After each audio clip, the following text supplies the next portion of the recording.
Good morning. Thank you for joining us. My name is Paula Dodona. I am the manager of the communications department at the Retirement Board. And on the line, we have Zachary Pierce, communications coordinator. Zachary will be watching for your questions. So if you have questions, you can type them in to the panel on the right side, and he will monitor those questions. Hi, Matt. Thanks for joining us. We also have on the line Mike O'Brien from the Smart Plan, and he's going to give you an overview of the Smart Plan and why it's a good tool to save for retirement. So with that, we'll get started. Welcome to state service. If this is your first state job, and for those of you returning who left and returning to state service, welcome back. So as of last fall, the Massachusetts State Employee Retirement System had nearly 153,000 members, of which 88,000 are active members and nearly 65,000 are retirees and beneficiaries.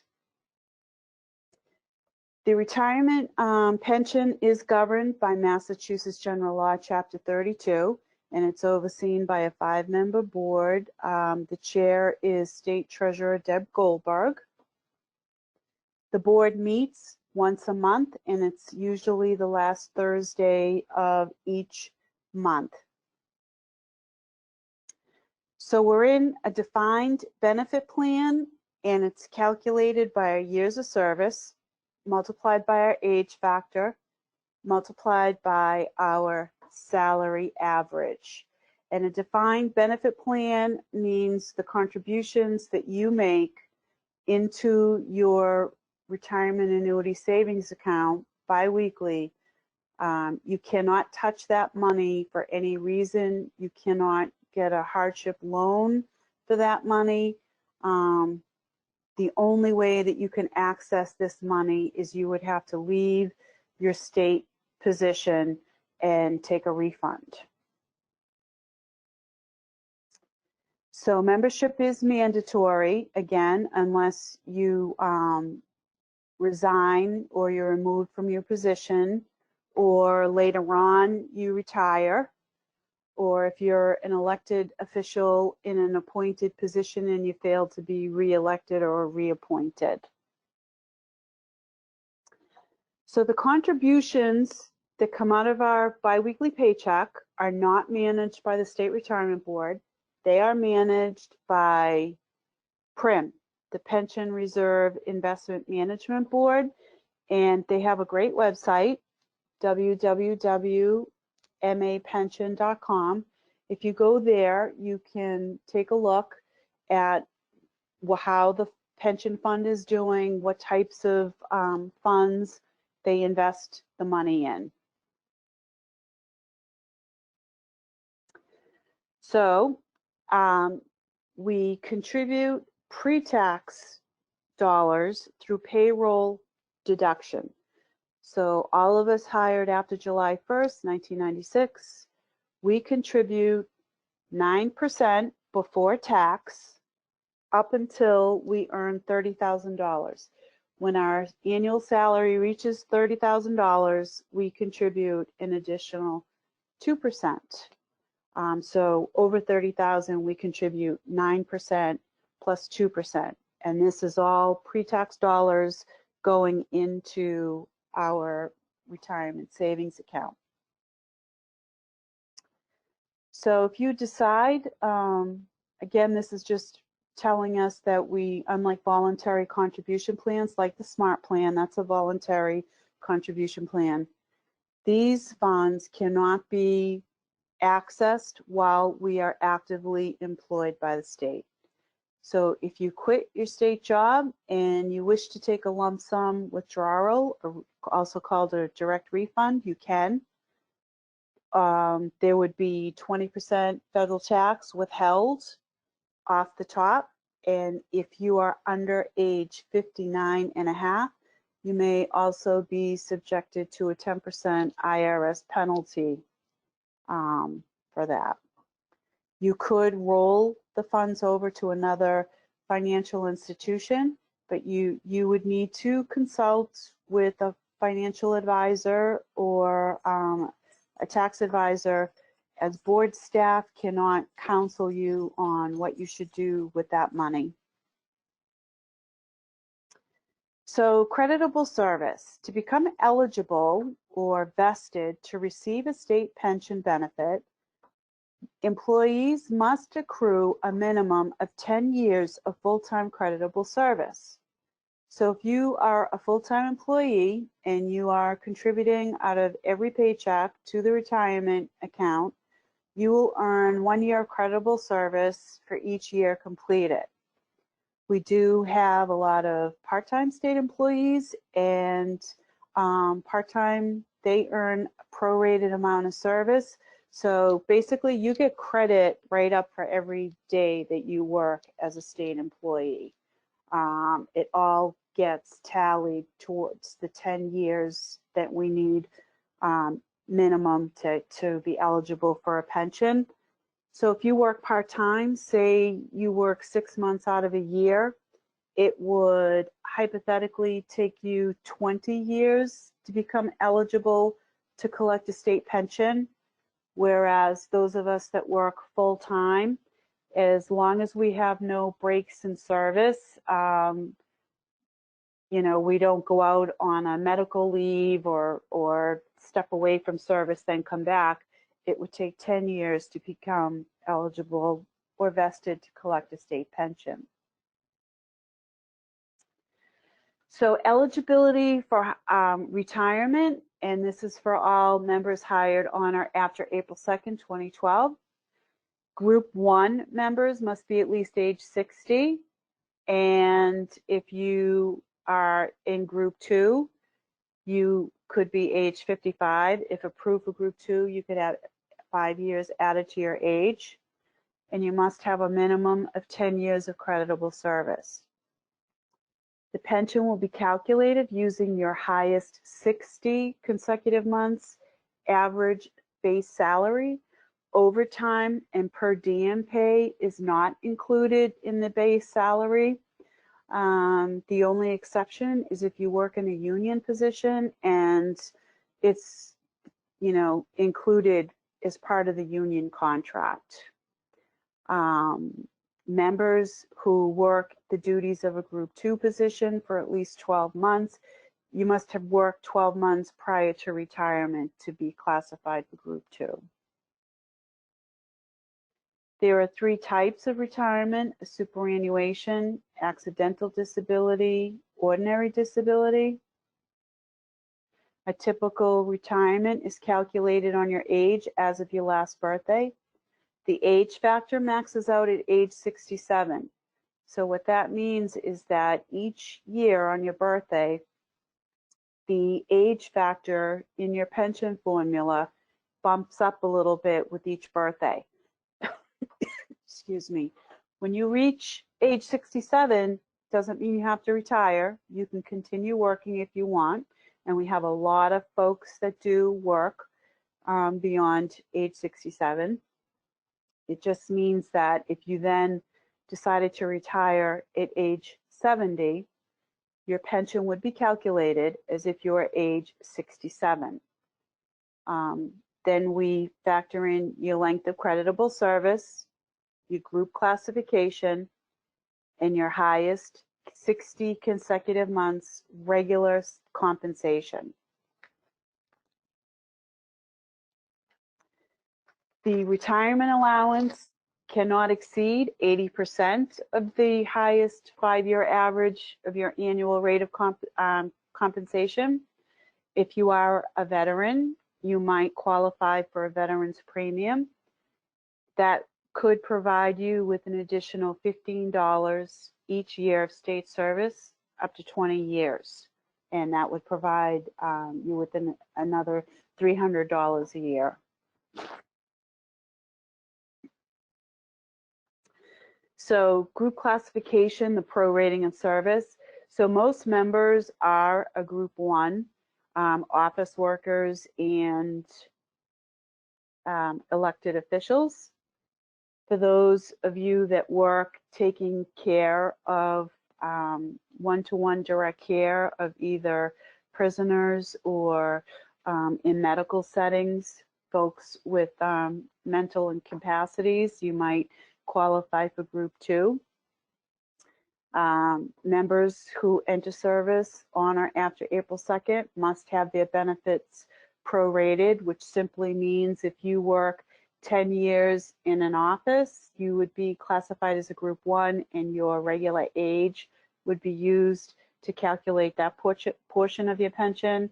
And then if you work 10 years, say, in a group 2 position, you would complete a group classification application, and you, if you got approved, those 10 years, as long as you're a minimum age 55, your age would be increased by 5 years to calculate your annual pension benefit. So I'm going to stop here to see if we have any questions. We have one question that came in. What happens if you're not with the state for 10 years? Does your contributions move with you? So if you're not with the state for 10 years, so if you quit your job before you are vested or eligible to collect a pension, you can either leave your money in your account, go work somewhere else in the private sector, and then come back to work in a state position years later. You would just continue making the biweekly payroll contributions to your retirement account. You just pick up where you left off, or you could choose to take a refund. So if you quit state service before the 10 years and you're not eligible to collect a pension, you could fill out a refund rollover application and submit it, and you could either roll over or take a refund. Are DTA SNAP caseworkers group 1 or 2? That I'm not sure. If you want to send Zachary and I an email to msrbcommunications@tre.state.ma.us, we can check in with our group classifications team and try to get an answer for you. The other thing that you could do is you could ask your human resources representative. They would have a copy of your job description, and they should be able to tell you the classification of your position. Let's see. The next question is, what if you worked for the state in the 1990s for a year and then returned to the state recently? Could that person enter service before April 2nd, 2012? That's a great question, and the answer is yes, as long as you did not take a refund. If you left your money in the system when you left, that will be your original hire date before the pension reform, April 2nd, 2012. But if you took a refund, then you would, and you do a buyback now, your hire date would not be backdated to the original hire date. We have a question as, what does group 1 and 2 mean?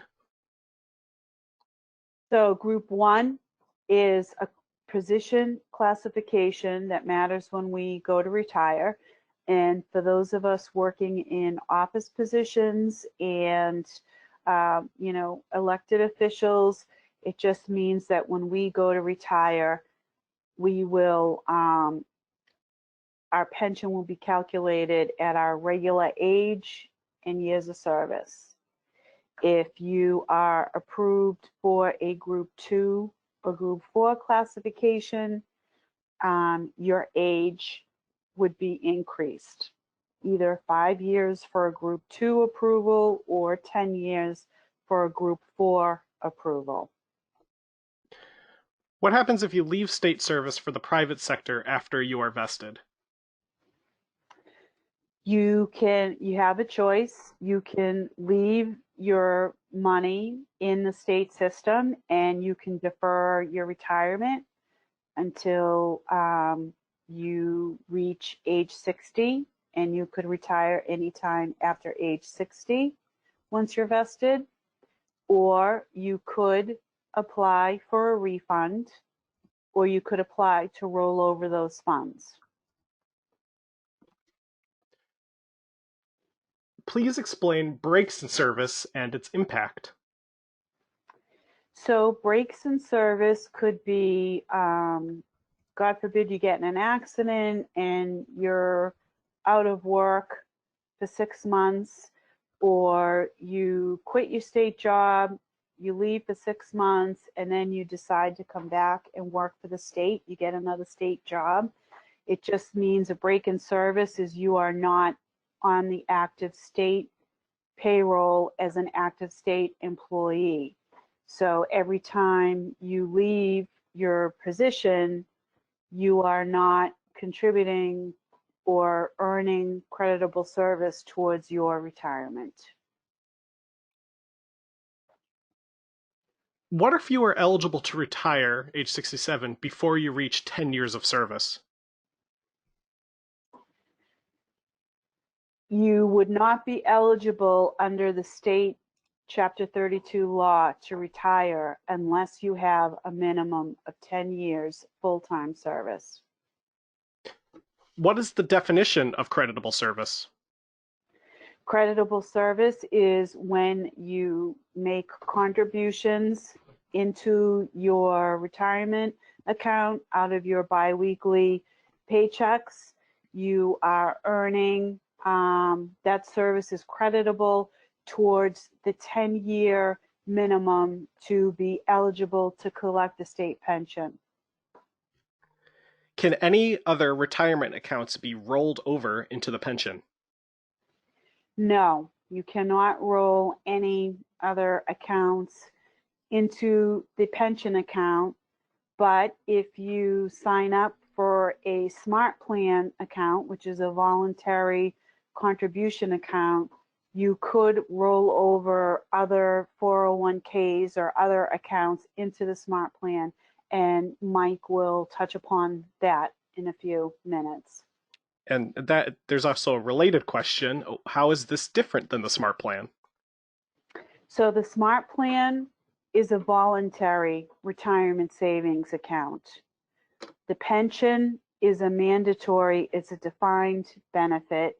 So as a state employee, we have no choice. We make contributions into our retirement account to hopefully one day become eligible to collect a state pension.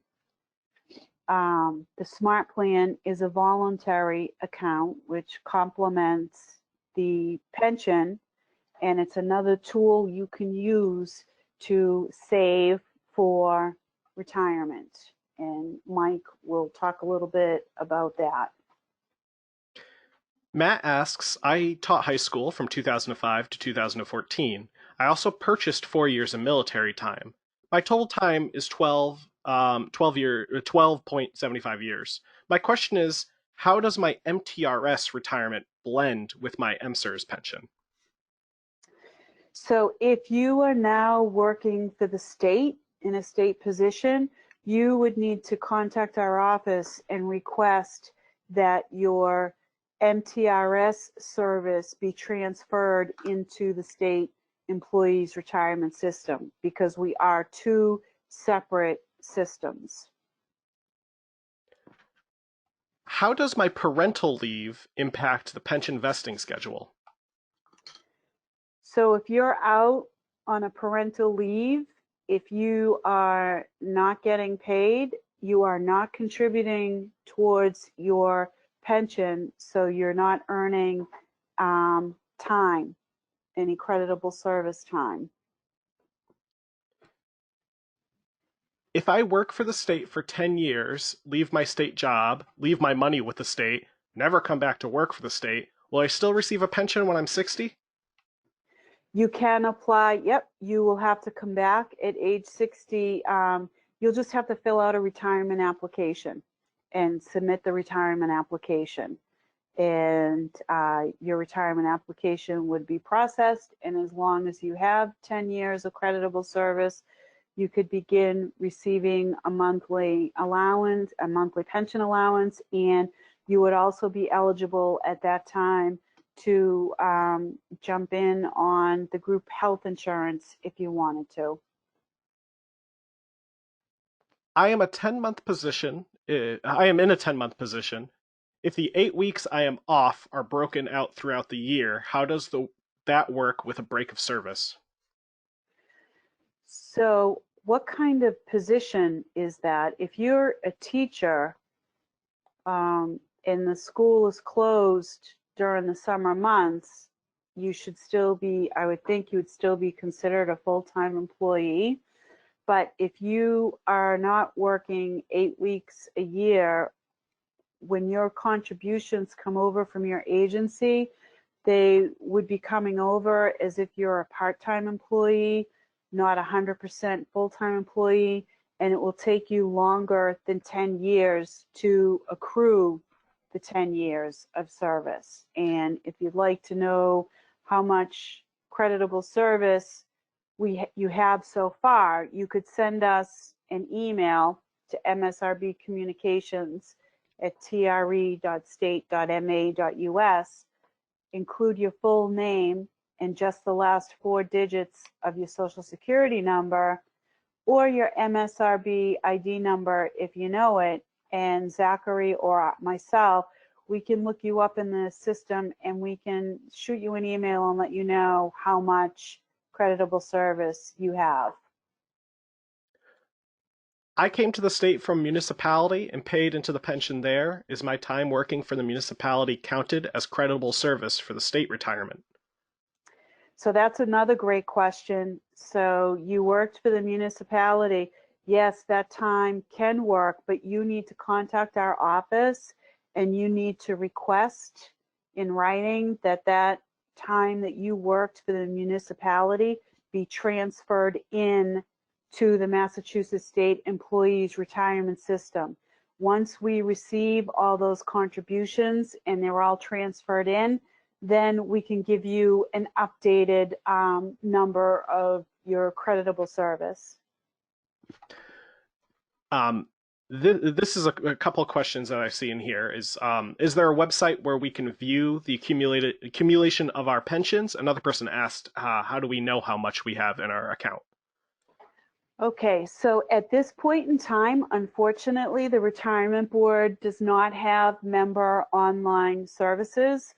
So there is no way that you can log in to see how much you have saved so far towards your retirement. Each spring, we're mandated by law that we mail you an annual savings statement, and those will be mailed out by the end of June.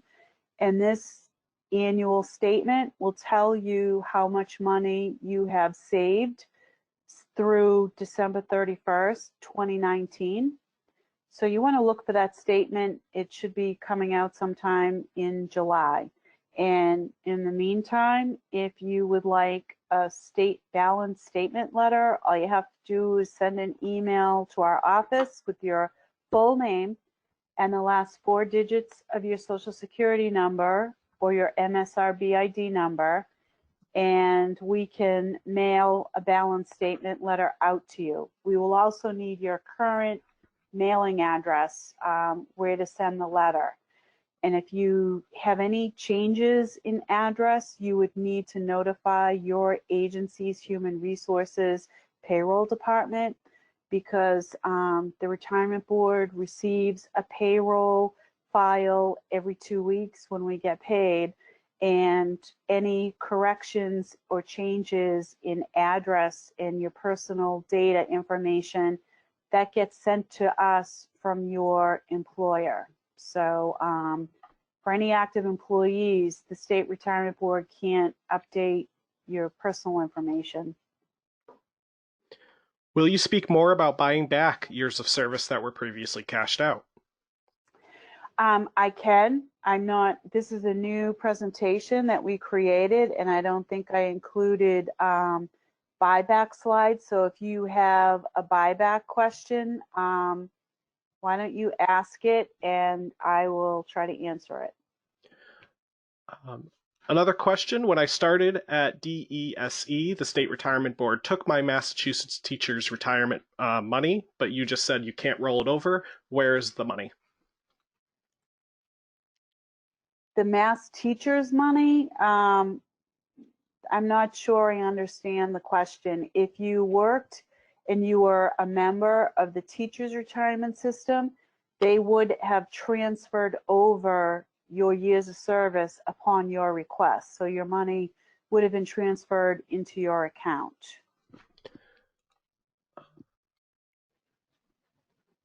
What is the pay percentage to retire at 20 years? After how many years does it max out? So the age factor maxes out at age 67, and you can work as many years as you can. The years of service doesn't max out. And after this webinar, we will send out charts with the pension calculation chart, so you can look that up there to see what your percentage would be.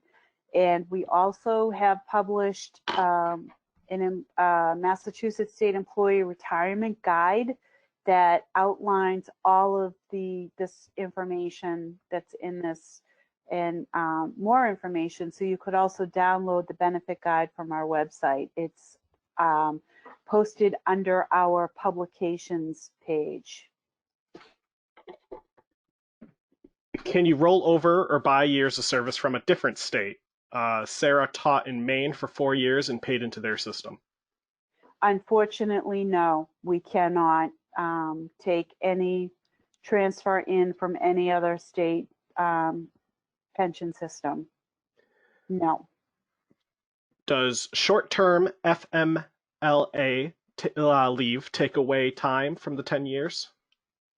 It can, if you're not paying, if you're not making contributions into your retirement annuity account, then you are not accruing creditable service. So you'd have to check your pay stubs. Some people, when they go out, they're using their sick, their vacation time. You would be making contributions into your retirement. But if you're not collecting pay, if you're not on pay, and you would not be contributing to your retirement account, so you would not be accruing time towards your retirement. What if I choose to leave with less than 10 years and initially leave the funds in the retirement plan? Can I change my mind later and still get refunded rollover? Yes, you can. So if you leave state service, your account will accrue interest for the first 2 years. Upon 2 years, you will receive a letter from the State Retirement Board just acknowledging that you've been separated from state service for 2 years. So your account will be frozen. You will no longer accrue any interest, but you won't lose any money either. The account is frozen. So if you then decide to return to state service at another time, you would just start contributing to your retirement account again and building it up. Or you at any time could fill out a refund rollover application, and you could either take a complete refund or you could roll the funds over to another retirement account. I was a state contractor before becoming a state employee. Can I buy back that contract time and apply it towards my state pension? It's possible to do that. You would have to work 10 years as a full-time state employee, and then once you become eligible to collect a state pension, you would then want to complete a buyback form for contract service and submit that, and then our buyback team would research that and They would notify you in writing to let you know whether or not the service you wish to purchase is eligible to purchase. If it is, you'll receive an invoice with an option of payment plan. If it isn't, you'll be notified, and then you would have 15 days to file an appeal of the decision. What funds can you roll your pension into if you leave prior to 10 years of service? So thank you for that question. Board staff are not qualified or authorized to advise any members on what to do with their funds. You would need to consult your personal financial advisor or a tax advisor or someone else, but board staff cannot provide you with advice on what to do with that money. I worked as a para-educator for an elementary school for 13 years. Would I be able to carry that time over to state service? So if that service is in a municipality or a teacher's retirement system, if the money is in a public retirement system, you should be able to transfer it into our system.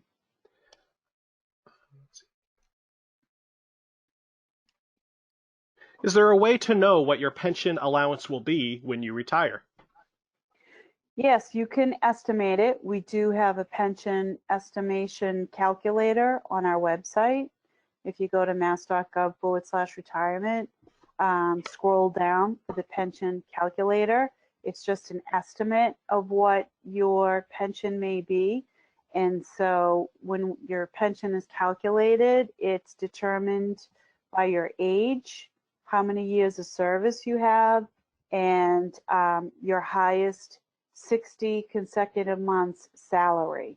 So those are all pieces of the formula that you would need to enter in.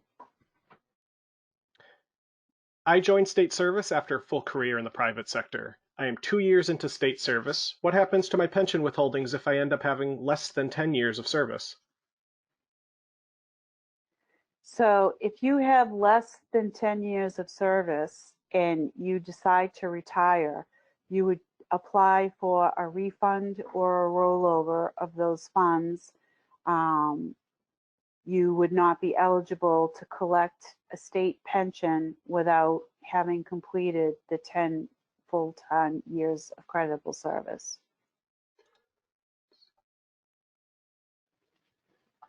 I had 5 years with the MTRS that I cashed out. How do I buy back those years? That's a great question. So you would fill out a buyback form with our buyback team, and you would put all the information about that refund that you took for MTRS and request to purchase that service. And our buyback team will process the application, and then they would notify you by written letter whether or not the service you wish to purchase is eligible. You mentioned that the state pension funds are invested with PRIM. Was the funds always invested with PRIM? And considering market volatility, are our funds ever in jeopardy of not being able to be funded? So yes, the funds have always been invested with PRIM, and PRIM, I can't speak on behalf of PRIM. You would need to reach out to them. But from the materials that they are sending out alerts, they are reassuring state employees that the pension fund will be okay. But for information like that, you would need to reach out to PRIM and speak with them direct. Kara asks, I started in January and have not elected my plan yet. Will the money be taken out of my paycheck retroactively? So yes, when your contributions are coming out from your first paycheck. So it's not, you don't designate a plan for the retirement contributions. This is automatic when you come on board. So if you look at your pay stubs, you should see a retirement contribution coming out from your first paycheck. I worked at a municipality but withdrew the fund. Can I get credit for those years?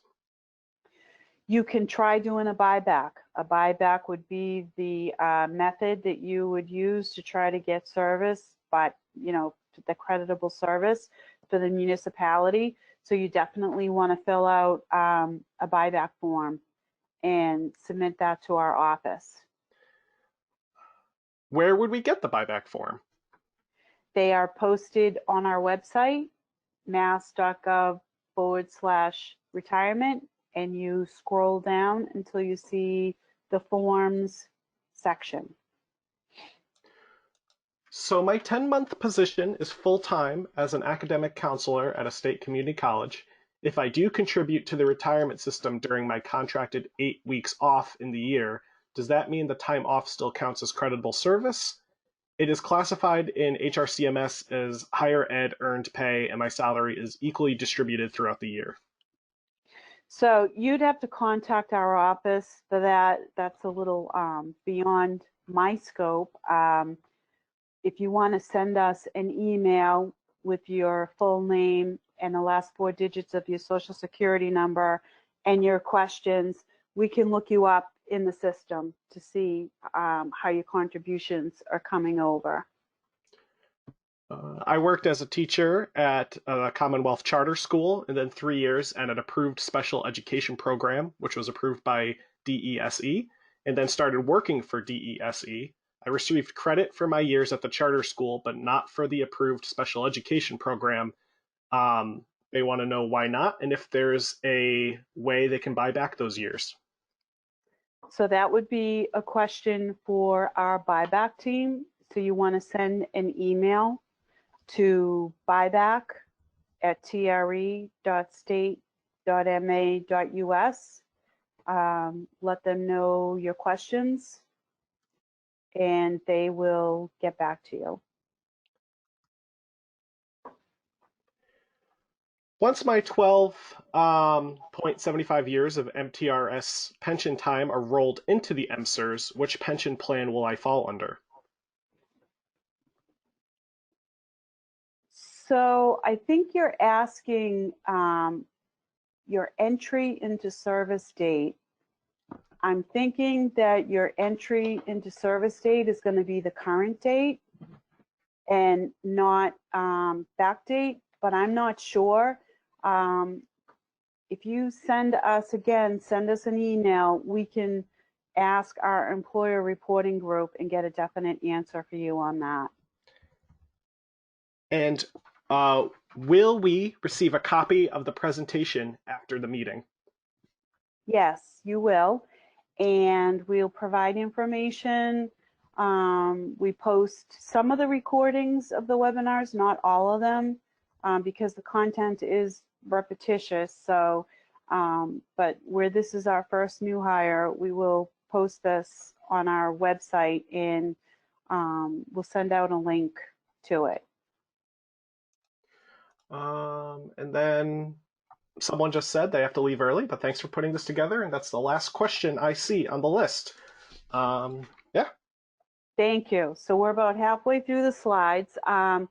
So option D is a benefit for active employees. Members must have at least 2 years of creditable service. The active employees can complete the option D form naming one beneficiary, either a spouse, an unmarried former spouse, a child, a parent, or a sibling. And this form would enable the beneficiary to receive a pension, a lifetime pension benefit, 2/3 of what yours would be should you pass away while an active employee. Note the eligible spouse has the first right option to the benefit.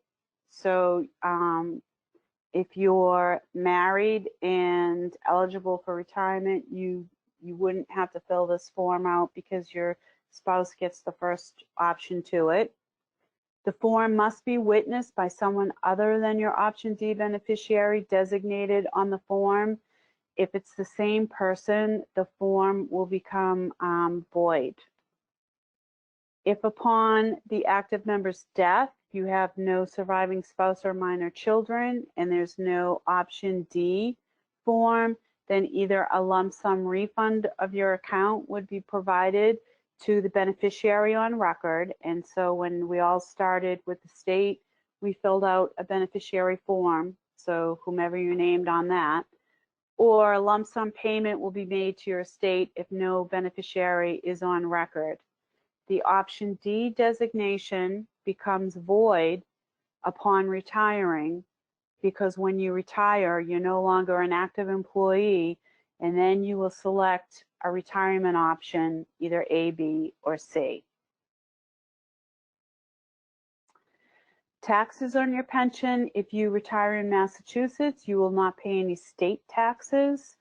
The pension is federally taxable, and there are other states that you would not have to pay a state tax on your pension income.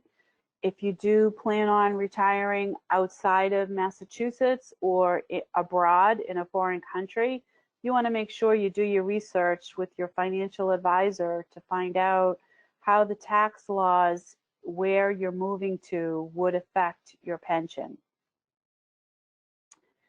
So you want to make sure that you discuss your benefit options and beneficiary with loved ones, and let them know upon your passing that they need to contact the State Retirement Board and provide a copy of your death certificate.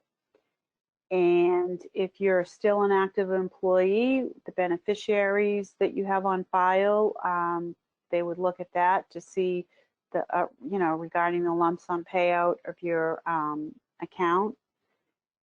Group insurance is a separate agency, so they would need to be contacted separately for any applicable benefits, such as health and life insurance and dental insurance. Health insurance, currently the premium is 20% for group insurance for state retirees. If you have any questions for group insurance, you have to call them. They are a separate agency. Their number is 617-727-2310. Right now is open enrollment, so all state employees have until June 1st to change their health insurance, life insurance, or dental insurance. Or if you have not yet subscribed to group insurance, you can do so within this open enrollment window between now and June 1st. If you have any questions, you'll have to call the Group Insurance Commission, or you can visit their website, mass.gov/GIC, and look for their open enrollment information. Social Security, so those of us working in a public state position, we do not contribute to Social Security. Instead of contributing to Social Security, we contribute to our pension benefit. Social Security benefits do not impact your state retirement benefit, and it's the opposite. So for the person who said she worked her time career in the private sector and now she's working in the public, if you work more than 30 years in the private sector, you should be exempt from the windfall elimination provision in the government pension offset. But if you have worked less than 30 years and are eligible for Social Security benefits, your Social Security benefits will be impacted by you collecting a state pension. And if you have any questions about that, you might want to join one of our webinars where we have a representative from Social Security. They explain the windfall elimination provision and government pension offset in detail. You can also create your own My Social Security account online. or call your local Social Security office to inquire about your federal Social Security benefits. Vacation and sick pay is handled by your department, your agency that you work for. So later on, when you're ready to retire, if you have accumulated sick pay, vacation pay, and any back pay, that would be paid out to you direct from your agency. And that is if you're separating from service as well, if your agency is paying out any back accumulated vacation or sick time. Retirement contributions don't come out of that money, so the retirement board does not see that money at all. When you go to retire, if it is a sizable payout that you're getting, you can defer that money into the Smart Plan if you have a Smart Plan account, and Mike will talk about that. So State Retirement Board, we're very active on all our website and social media. We are on, our website is mass.gov/retirement. We're on Twitter and we are on Facebook, and we post our latest news and updates on our website. We have alerts posted right now at the top of the page due to the COVID-19 pandemic. We are on Facebook. We respond to inquiries that we get through Facebook. Please don't post any personal information. It is a public platform and everyone out there can see what it is you're posting. We do host a weekly Facebook Coffee or Tea live with MSRB to answer various questions. And we will be continuing to host many webinars throughout the year, so you can check our website events page for those listings. We have 2 offices that are currently closed to the pandemic. Our main office is in Boston, and then we have a regional office in Springfield. You can email our office or contact our office. Our staff are working remotely to assist everyone. If you are mailing a paper document to our office, please mail it to our Boston office. We are receiving and processing all the mail coming into the Boston office. And walk-in hours have been suspended because the office is closed to staff and the public. So with that, we'll check to see if there's any further questions, and then I'll turn it over to Mike with the Smart Plan.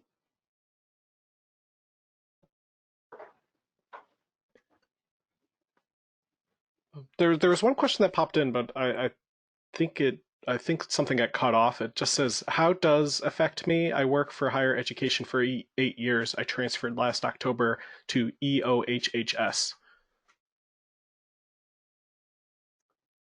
So that sounds like a Section 60 ORP issue. I would ask if that person send us an email direct so we can triage that and work out the correct response.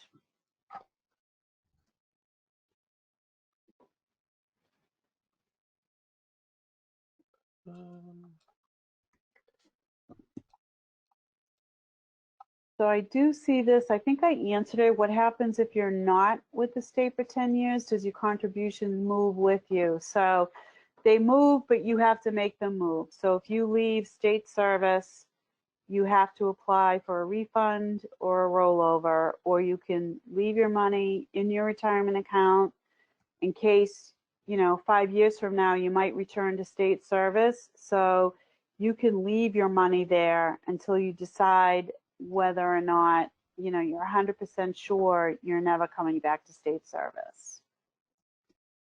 Okay, so with this, I'm going to turn it over to Mike from the Smart